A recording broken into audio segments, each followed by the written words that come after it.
Hey guys, how are you doing today? It's P.E. Gilbert, your blogger, writing consultant, and the author to the upcoming fantasy novella, The Sultan's Daughter. And today, we are going to read a short piece of fan fiction that I wrote a year ago.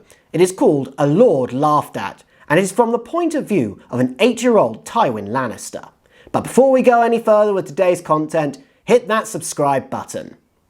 Also, I'd like to give a shout out to the debut author Gabrielle McMaster, who has written the YA contemporary novel Not Always Blu Skyes. I had the privilege of interviewing Gabrielle on my blog recently. She comes across as a positive and thoughtful person, and the main character in her book deals with some important and captivating issues like friendship, depression, and first love, among others. So check out Gabrielle McMaster's book, Not Always Blu Skyes. That's Gabrielle McMaster, Not Always Blu Skyes, and the interview I did with her as well. I have left links in the description below for both. Now finally, to the Game of Thrones fanfiction short story that I have promised you, A Lord Laughed At. Enjoy! Tywin struck Sir Rodwell Crakehall's shield. The tutor raised his sword arm to give a downward hack, but the arm rose slower than normal. Tywin sensed fatigued and jabbed his wooden sword into the knight's open ribs. "Ouch," Sir Rodwell said. "You hit me." Someone clapped from behind, and Tywin turned around. It was his father, Lord Tytos Lannister, striding across the courtyard, with his head bent forward, as was his gait. "Well done, son," he said, coming up to him with a lippy smile that looked like it had been plastered unfittingly onto his face. "I am impressed." Fuzziness swelled inside Tywin, and he did his utmost to contain it. Tywin liked to please his father, and it was nice to know that he had pleased the Lord of Casterly Rock on this occasion. But that did not mean it was appropriate for him to show his feelings. "I have been practicing, father," Tywin said. "But haven't you a court to lead? Are you not late?" Lord Tytos chuckled. "My vassals can wait," he said. "A father would rather see his son succeed at swordplay than lead his court. Personally, I never gave my father that satisfaction. I was never good at swordplay, but I turned out all right as the Lord of Casterly Rock, didn't I? If your swordplay is anything to go by, you will be a good lord too." The fuzziness inside Tywin swelled ever more, and he could not help but smile. "Can I sit with you at court today?" he asked. "I would like to learn from you the ways of being a lord." Lord Tytos gave Tywin that odd, lippy smile of his. "Nothing will give me greater pride than showing you off at court, like a lion and his cub heir. But I wouldn't want to bore you with matters of administration when you can have fun doing sword practice. When you are older, you can see how a Lannister holds court." Tywin nodded with understanding. Subsequently, Lord Tytos pushed back his golden blonde hair, bent his head forward, and marched for the Hall of Court. Sir Rodwell guffawed. "Don't think I will make the next duel so easy," he said. "Are you ready to start again?" A fire lit up inside Tywin, with sudden roaring heat.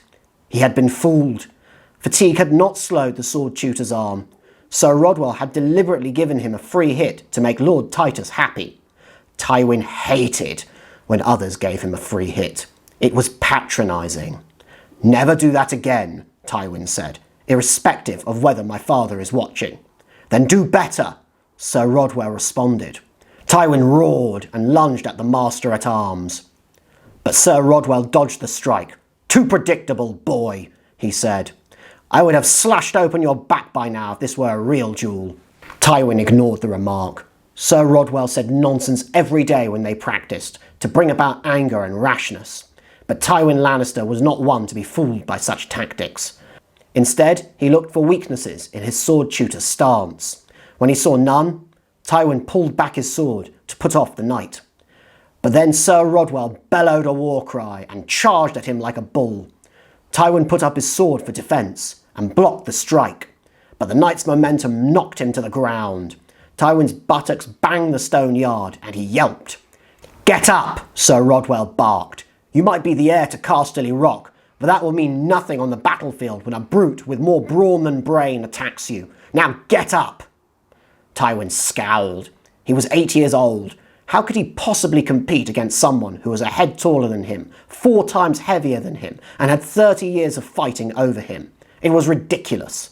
If Tywin was going to beat his sword tutor, it would not be where the knight's strengths lay. Lan the Clever, Tywin's ancestor and the founder of House Lannister, had outfoxed the Casterlys to take their fortress from them. Tywin would need to be just as cunning to best Sir Rodwell at his own game.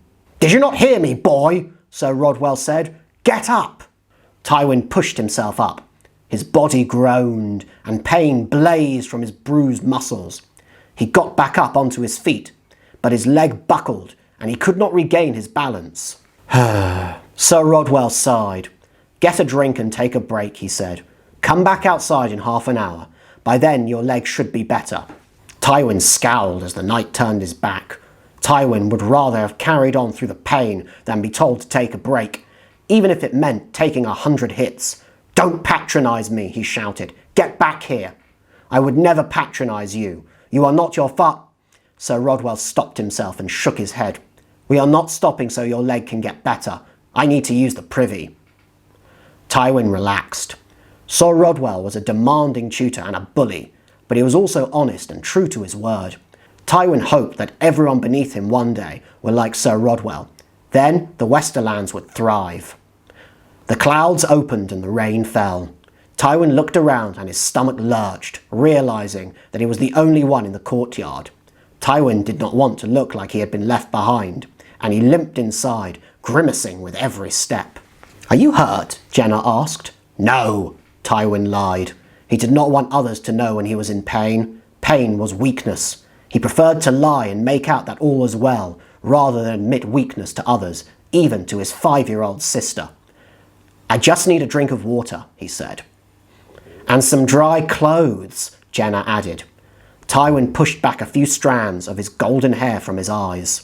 His hair was like a wet brown mat stuck to his head. "No need," he said. "I will be going back outside soon, raining or not." Jenna handed him a cup of water.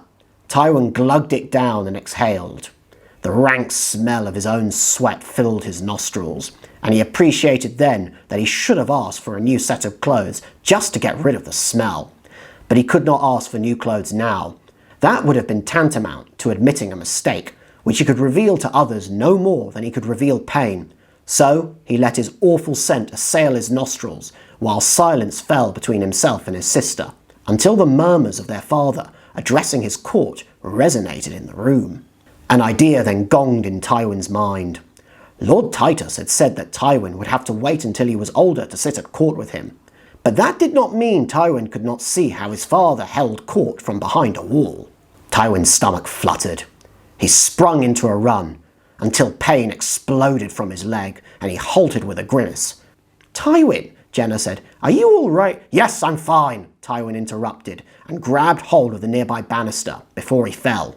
He looked back and gave his sister a green glare as he realised that she wanted to come with him. "Stay silent if you wish to follow me," he said, "and do not tell anyone later, not even Mother." Jenna nodded, and Tywin limped up the stairs. Once he reached the top, he ignored the pain searing in his thigh and forced himself into a room. Jenna went in behind him, and Tywin put his finger on his lips to demand silence. Jenna screwed up her face, but said nothing. Tywin then closed the door gently behind them and locked it. After that, he approached a bookcase and pushed it to the side, revealing a section of the wall missing. It was high enough and wide enough for a man to walk through. Jenna gasped. "How did you know?" Tywin snorted a chuckle. "The rock will be mine one day," he said. "I have to know every nook and cranny of it like the back of my hand. Otherwise," he thought, "I will not be safe inside it." But he decided that the thought was best kept a thought, and instead led the way into the secret passage. He turned right and peeked through a hole in the wall.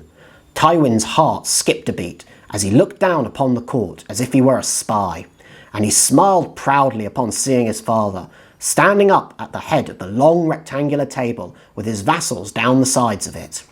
"The Rock paid the Crown all taxes owed last year for the Westerlands," Lord Tytos said. "On goodwill, I paid it all on the provision that you would all pay me back, but thus far, only the Westerlings, the Paynes and the Leffords have kept their word." the doors to the courtroom opened, and Lord Roger Rayne of Castamere walked in. "Oh, pardon my tardiness, my liege," he said with indifferent nonchalance. "I was taking a piss." The Lords Tarbeck, Rosby, Yarwick and Heatherspoon sniggered and snorted. Tywin frowned. Lord Rayne's conduct was unbefitting a bannerman, and the lords who laughed were scarcely any better. A vassal had to respect his liege lord, fear him even. But Lords Rayne, Tarbeck, Rosby, Yarwick and Heatherspoon showed neither respect nor fear for Lord Tytos. "Now that your bladder is empty, my lord," Lord Tytos said, seemingly unconcerned by the way his vassals mocked him, "you should be sufficiently ready to partake in matters of court." "Aye," Lord Rayne said. He sat near the top of the table and poured himself a cup of wine. "Did I miss anything important?" "Well, not yet, no," Lord Tytos answered. "Father," Tywin thought, "Lord Rayne has come late and has mocked you. Why haven't you warned him yet that if he does either again, you'll put his head on the block?" "As I was saying, Lord Rayne," Lord Tytos continued, "you owe the Rock gold in unpaid taxes, in addition to monies owed for what I lent you during the 4th Blackfire Rebellion. When will you send the money?" Lord Rayne gulped down his wine, making Lord Tytos wait for an answer. Eventually, the Lord of Castamere put down his cup and wiped his mouth with his sleeve, which was as red as the lion on his banners. "Oh, don't worry, my liege," he said. "You will have your money. I'll have it delivered to you within the fortnight." "Lord Rayne, I do not doubt you," Lord Tytos said, "but you said this to me 2 months ago, and the Rock has yet to receive a bronze from you in that time. Will you guarantee me that you will send the money this time?" "You have my word, my liege." "Good," Lord Tytos said, and smiled that odd, lippy smile of his. The Golden Lion and the Red Lion should be united, not squabbling over unpaid taxes. Tywin stared at his father as an internal wave of emotion crushed him. Lord Rayne had openly lied to his liege lord. Nevertheless, Lord Tytos had let it go, or worse, had believed him. How could Lord Tytos allow either? Lord Rayne needed to be taught a lesson that would ensure that neither he nor the other vassals would lie and deride their liege lord again. "Tywin," Jenna whispered, "what is wrong?" "Our father is a fool.